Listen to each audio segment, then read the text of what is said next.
அதே காத்து வாசம் வேற, அதே மண்ணு வண்ணம் வேற, அதே மக்க வாழ்க்கை வேற, ஒண்ணு மட்டும் மாறவில்லை. மத்த நாட்டு சுவையெல்லாமே ஒத்த வேலை உடைய போல, சுத்தமான நம்மூர் சுவையோ ஆத்தா தந்த உசுர போல.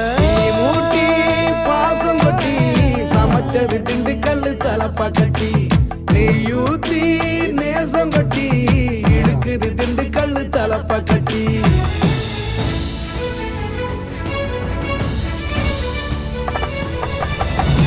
மூட்டி பாசம் கொட்டி சமைச்சது திண்டுக்கல் தலப்பா கட்டி, நெய்யூத்தி நேசம் கொட்டி படைச்சது திண்டுக்கல் தலப்பா கட்டி. படைச்சது திண்டுக்கல் தலப்பா கட்டி.